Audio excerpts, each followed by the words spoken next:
Hello guys, welcome in ITI classes YouTube channel. तो आज की इस वीडियो में हम बात करेंगे इससे पहले जो हमारी 2 क्लासेस हो चुकी हैं और जितना हमने उनमें कवर किया है उससे रिलेटेड जो क्वेश्चंस आपके एग्जाम्स में पूछे जा सकते हैं उनको आज यहाँ पर डिस्कस करेंगे। तो मैंने 10 क्वेश्चंस जो है अभी लिखे हुए हैं। इसी तरह के प्रश्न जो है आपके कंपटीशन एग्जाम्स में भी आते हैं, जैसे आपका रेलवे हुआ, इसके अलावा ग्रुप डी वगैरह के जो आपके एग्जाम्स होंगे वहाँ पर इस तरह के प्रश्न आपसे पूछ ले जाते हैं। तो आइए शुरू करते हैं। अब पहला प्रश्न है आपका कि 1 मीटर स्क्वायर सतह क्षेत्रफल वाली ड्राइंग शीट का पदनाम है। जो हमारी सेकंड वीडियो थी उसके स्टार्टिंग में ही हमने आपको बताया था कि जो सबसे बड़ी ड्राइंग शीट होती है उसको आप A0 से रिप्रेजेंट करते हैं और उसका साइज़ भी आपको पता होना चाहिए, क्या होता है 841 इंटू 1189। ये दोनों की दोनों जो डायमेंशन होती है आपकी, आपका लंबाई होती है और ये आपकी चौड़ाई होती है। ये आपको किस चीज़ में दिए जाते हैं, दोनों के दोनों mm में दिए जाते हैं। जब आप इनको कन्वर्ट करेंगे, जब आप इनको मीटर में बनाएंगे और उसके बाद जब मल्टीप्लाई करते हैं तो वो जो वैल्यू आएगी मल्टीप्लाई करने के बाद वो लगभग 1 के बराबर आती है। तो इसलिए जो 1 मीटर स्क्वायर सतह क्षेत्रफल वाली ड्राइंग शीट होगी वो कौन सी होती है, A0 होती है। इसके बाद में सेकंड क्वेश्चन है आपका कि 210 गुणा 297 मिलीमीटर माप का परिष्कृत रेखाचित्र पन्ना किस ग्रेड के नाम से जाना जाता है। अब देखिए, ड्राइंग शीट यहाँ पर आपसे पूछी गई है, साइज आपको दे दिया गया है। यहाँ पर क्या था, यहाँ आपको साइज नहीं दिया गया था, सिर्फ आपसे नाम पूछा था, बट यहाँ पे जो है इसकी डायमेंशन आपको दे रखी है। एक बार फिर से देख लेते हैं। A0 आपकी ये होती है। इसी तरह से अगर A1 की बात करूँ तो A1 का साइज़ क्या होगा, मैंने आपको बताया था कि जो आपका सेकंड वाला होता है इसका जस्ट हाफ कर देते हैं यहाँ पर। तो क्या हो जाएगा, ये 2 पंजे 10, 2 ने 18, 2 चौक 8 गुणा, ये वैल्यू आपकी एज इट इज़ रहेगी। इसके बाद में A2 की बात करते हैं तो क्या करेंगे, इसका हाफ कर देंगे, 2 चौक 8, 2 दूनी 4 और ये हो जाएगा आपका 0 इंटू ये 594 आपका एज इट इज़ रहेगा। इसी तरह से अगर A3 निकालना हो तो A3 क्या हो जाएगा, इसका हाफ करेंगे तो 2 दूनी 4, इसके बाद में 2 ने 18 और 2 सत्ते 14 इंटू इसका एज इट इज़। इसके बाद में A4 की बात आती है तो A4 बराबर क्या होगा, इसका हाफ करेंगे तो 210 हो जाएगा इंटू 297। साइज आपको दिया गया है 210 गुणा 297 मिलीमीटर माप की जो आपकी ड्राइंग शीट होगी वो कौन सी होती है, A4 होती है। तो इसका जो आंसर होगा क्या होगा, वो A4 होगा। इसके बाद में नेक्स्ट है आपका कि टी स्क्वायर किस लकड़ी का बना होता है। तो इसमें आपको याद रखना है कि जो आपका टी स्क्वायर बना होता है वो सागवान की लकड़ी का बना होता है। तो सागवान क्या होगा, इसका राइट आंसर होगा। इसके बाद में फोर्थ क्वेश्चन है आपका कि टी स्क्वायर किस प्रकार की रेखाएं खींचने के काम आता है। तो जब हम टी स्क्वायर की बात कर रहे थे तो हमने आपको बताया था कि टी स्क्वायर को आप ड्राइंग बोर्ड के एबनी भाग पर लगाते हैं, मतलब जहां पर उसको लगाया जाता है वो भाग आपका क्या कहलाता है, एबनी कहलाता है। और उसके द्वारा आप हॉरिजॉन्टल पैरेलल लाइंस को ड्रॉ करते हैं। तो इसका जो सही आंसर होगा वो क्या होगा, हॉरिजॉन्टल पैरेलल लाइंस। इसके बाद में फिफ्थ क्वेश्चन है आपका कि टी स्क्वायर में हेड व ब्लेड कितने डिग्री के कोण पर असेंबल किए जाते हैं। तो इसमें आपको इस चीज़ का ध्यान रखना है कि ये जो दोनों होते हैं ये आपके 90 डिग्री के कोण पर असेंबल किए जाते हैं। और हेड का जो एक दूसरा नाम होता है वो क्या होता है आपका, स्टॉक। हेड को आप क्या बोलते हैं, स्टॉक भी बोलते हैं। यदि आपको क्वेश्चन में हेड ना देकर स्टॉक दे दिया जाएगा कि स्टॉक और ब्लेड कितने डिग्री के कोण पर असेंबल किए जाते हैं, तो आपको याद रखना है वही कि आपके हेड की बात की गई है तो वो 90 डिग्री के कोण पर क्या होते हैं, असेंबल किए जाते हैं। इसके बाद में नेक्स्ट है आपका कि सबसे कठोर श्रेणी की पेंसिल कौन सी है। अब हमने आपको बताया कि आपकी पेंसिल्स कितने प्रकार की होती हैं, 18 प्रकार की होती हैं, जिनको 3 ग्रेड्स में डिवाइड किया जाता है। फर्स्ट है आपका सॉफ्ट ग्रेड, सेकंड है आपका मीडियम ग्रेड, थर्ड है आपका हार्ड ग्रेड। तो यहाँ पर बात की गई है सबसे कठोर श्रेणी की, मीन्स हार्ड ग्रेड की बात की गई है। तो सबसे हार्ड जो पेंसिल होती है वो कौन सी होती है आपकी, 9H होती है। तो 9H क्या होगा, इसका राइट आंसर होगा। ऑप्शन हालांकि आपको दिए जाएंगे, बट आपको याद रखना है, यदि आपने पढ़ रखा होगा ठीक से तो आप इसका आंसर बता देंगे। इसके बाद में नेक्स्ट आपका कि ड्राइंग शीट की लंबाई व चौड़ाई का अनुपात होता है। तो लंबाई और चौड़ाई, इसमें हमने आपको बताया था जब हमारी फर्स्ट वीडियो थी इंजीनियरिंग ड्राइंग के बेसिक्स की, उसमें हमने आपको बताया था कि जो आपकी चौड़ाई होती है ड्राइंग शीट की वो क्या होती है, इसकी लंबाई का लगभग √2 गुना होती है। तो इसलिए इनके बीच में जो अनुपात होता है वो कितना आता है आपका, 1/√2। तो ये क्या होगा, इसका राइट आंसर होगा। इसके बाद में नेक्स्ट आता है आपका कि सबसे नरम श्रेणी की पेंसिल कौन सी है। अभी तो हमने बात की थी हार्ड ग्रेड की, अब हम बात कर रहे हैं सॉफ्ट ग्रेड की। तो सबसे सॉफ्ट पेंसिल कौन सी होती है आपकी, 7B होती है। तो 7B क्या होगा, इसका राइट आंसर होगा। इसके बाद में नेक्स्ट आता है आपका कि मुक्त हस्त चित्रण किस श्रेणी की पेंसिल से किया जाता है। तो मुक्त हस्त चित्रण का मतलब क्या हुआ, फ्री हैंड स्केचिंग जो आप करते हैं उसके लिए आप कौन सी पेंसिल का इस्तेमाल करते हैं। तो इसमें आपको याद रखना है, इसके लिए आप H या फिर 2H पेंसिल का इस्तेमाल करते हैं। इसके बाद में नेक्स्ट आता है आपका कि F पेंसिल जो है वो किस ग्रेड की पेंसिल है। तो इसमें हमने आपको बताया था, चूंकि ये पेंसिल जो होती है आपकी सबसे अलग पेंसिल होती है, तो इसको जो है मीडियम ग्रेड की पेंसिल में रखा जाता है। तो क्या होगा इसका सही आंसर, मीडियम ग्रेड की पेंसिल कौन सी होती है आपकी, F होती है। तो ये 10 क्वेश्चन थे। इसके अलावा इसी को कंटिन्यू करते हैं, टोटल हम 25 क्वेश्चंस को डिस्कस करेंगे, तो 10 आपके यहाँ पर ये क्लियर होते हैं।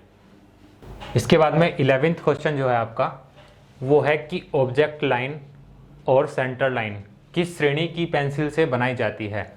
तो इसमें आपको याद रखना है कि ऑब्जेक्ट लाइन और जो सेंटर लाइन आप बनाते हैं वो 2H पेंसिल से बनाते हैं। तो 2H क्या होगा, इसका राइट आंसर होगा। हालांकि हम H पेंसिल भी यूज करते हैं, बट जो आपको ऑप्शन में लगाना होगा वो क्या होगा, 2H होगा।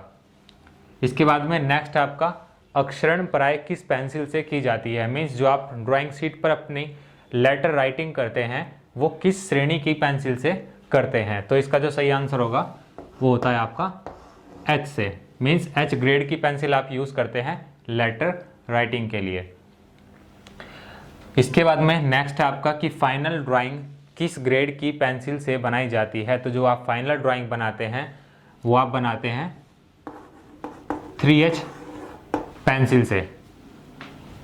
इसके बाद में नेक्स्ट आता है आपका कि ड्राइंग बोर्ड किस लकड़ी का बना होता है। तो ड्राइंग बोर्ड की जब हम बात कर रहे थे तो उसमें हमने आपको 2-3 तरह की लकड़ियां बताई थी। एक था आपका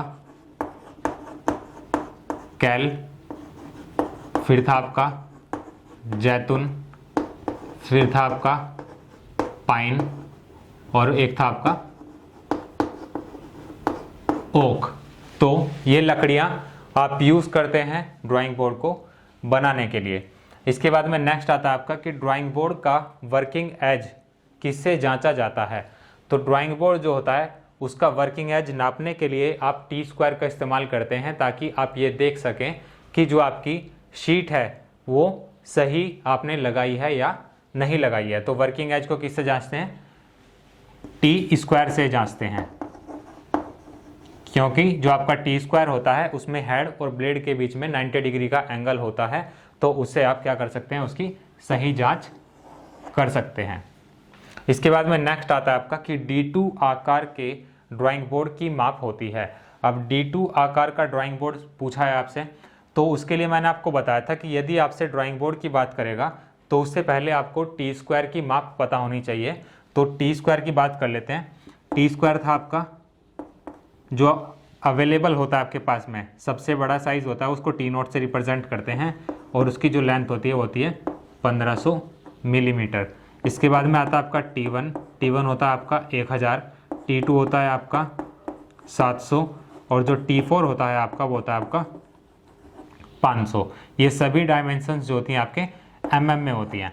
अब इसी के आधार पर आप ड्राइंग बोर्ड की बात करते हैं तो हमने क्या बताया था यदि आपको ड्राइंग बोर्ड की लंबाई, चौड़ाई और मोटाई निकालनी हो तो क्या करते हैं, पहले वाले की दूसरे से गुणा करेंगे। उसके बाद ये तो आपका साइज देगा D0, जो सबसे बड़ा ड्राइंग बोर्ड होता है उसको आप रिप्रेजेंट करेंगे D0 से, और उसकी जो लंबाई होगी वो क्या बन जाएगी 1500, गुणा चौड़ाई क्या बन जाएगी 1000। और मोटाई के लिए मैंने आपको बताया था कि जो आपका D0 होगा और जो आपका D1 होगा उनकी मोटाई होती है आपकी 25-25 मिलीमीटर की, तो यहाँ आ जाएगा ये 25 से मल्टीप्लाई। इसी तरह से जब D1 की बात करते हैं तो इसमें क्या करेंगे, 1000 की 700 से गुणा करेंगे, तो हो जाएगा आपका 1000 गुणा 700 और गुणा 25। इसी तरह से जब आप D2 की बात करते हैं तो D2 के लिए क्या करेंगे, 700 की गुणा करेंगे किससे, 500 से, तो ये हो जाएगा आपका 700 गुणा 500 गुणा, अब जो मोटाई होती है वो क्या हो जाती है, कम हो जाती है, ये हो जाएगा आपका 15। इसी तरह से आपका जो D3 होगा तो D3 में क्या हो जाता है, ये 500 तो आपका यहाँ जाएगा, अब गुणा किससे करेंगे, इसके आधे से करेंगे, तो ये जाएगा आपका 350 और गुणा 15।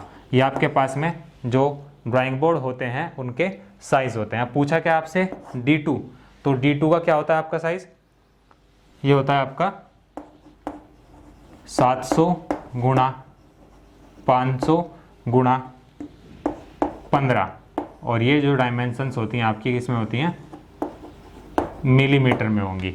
ये होता है आपका लंबाई, ये आपका चौड़ाई और ये मोटाई। इसके बाद में नेक्स्ट आता है आपका कि एक ड्राइंग बोर्ड में अनेक भाग होते हैं, जिसमें से एक होता है आपका बैटन। तो बैटन का क्या कार्य होता है, तो मैंने आपको बताया था कि आप क्या करते हैं, किसी भी ड्राइंग बोर्ड को बनाने के लिए आप जो भी लकड़ी लेंगे, अब लकड़ी भी आपको बताई थी, कैल, जैतून, पाइन या फिर ओक, जो भी लकड़ी आप लेंगे उसकी आप छोटी छोटी पट्टियाँ काट लेते हैं और पट्टियों को एक लाइन में रखकर उसको क्या करते हैं, बैटन के द्वारा जोड़ दिया जाता है। मतलब बैटन रखेंगे, यदि आपके जो लकड़ी आपने इस प्रकार से लगाई हैं, मतलब जो पट्टी आपने काट के इस प्रकार से रखी है, तो बैटन की सहायता से आप उसको कैसे जोड़ेंगे, बैटन की सहायता से आप इसको इस प्रकार से जोड़ेंगे और यहाँ पर क्या कर देंगे, स्क्रू के द्वारा इनको कस देंगे। तो बेसिकली जो इसका वर्क होगा बैटन का वो क्या होगा, आपकी जो पट्टियां हैं उनको डिफॉर्म होने से बचाने के लिए आप बैटन का इस्तेमाल करते हैं। डिफॉर्मेशन को आप क्या बताएंगे हिंदी में, ये होता है आपका विकृत होने से बचाने के लिए। तो बैटन क्या करता है, जो आपकी पट्टियां होती हैं उनको विकृत होने से बचाता है। इसके बाद में जो नेक्स्ट क्वेश्चन है आपका कि टाइटल बॉक्स की माप होती है। तो टाइटल बॉक्स की जब हमने बात की थी, टाइटल बॉक्स ये आपका यदि ड्राइंग शीट है तो टाइटल बॉक्स आप कहाँ बनाते हैं, नीचे की तरफ जो आपका राइट हैंड साइड में कॉर्नर होगा वहाँ पर बनाते हैं, और इसकी जो डायमेंशन होती है वो क्या होती है 185 बाय 65, मतलब 185 मिलीमीटर गुना 65 मिलीमीटर। ये क्या होती है आपके टाइटल बॉक्स की माप होती है। देखिए अभी 18th क्वेश्चन मैंने आपको बताया था कि टाइटल बॉक्स की जो डायमेंशंस होती हैं वो क्या होती हैं, तो उसमें एक चीज़ गलत हो गई है आपकी, उसकी जो लंबाई और चौड़ाई होती है, ये जो भुजा होगी इसकी ये कितनी होती है 180 mm होगी। मैंने कितना बता दिया वहाँ पर 185 है, छोटी सी गलती है वहाँ पर, उसको ठीक कर लेना आप। ये आपका 180 हो जाएगा और ये जो होगा आपका ये जाएगा आपका 65 mm, तो वहाँ पर थोड़ा सा आपको चेंज करना होगा। इसके बाद में 19th क्वेश्चन है आपका कि पेंसिल के लेड की कठोरता को बढ़ाने के लिए ग्रेफाइट या कालीन में किस की मात्रा बढ़ाएंगे।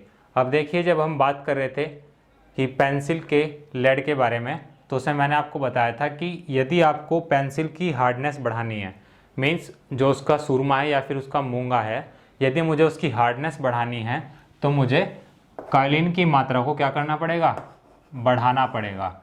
तो किसके द्वारा बढ़ाते हैं आप इसकी हार्डनेस को, कालीन के द्वारा बढ़ाते हैं, तो कालीन क्या होगा, इसका राइट आंसर होगा। इसके बाद में 20th है आपका कि ड्राइंग बोर्ड में एबनी किस किनारे होती है। जब आप ड्राइंग बोर्ड पर कार्य कर रहे होते हैं तो क्या होता है आपका, जैसे ही मेरे पास में ड्राइंग बोर्ड है तो एबनी जो होता है वो किस तरफ होगा, मेरे बाएं साइड में होता है। मतलब जिस पर आप टी स्क्वायर लगाएंगे वो भाग किस तरफ होगा, आपके बाईं तरफ होगा।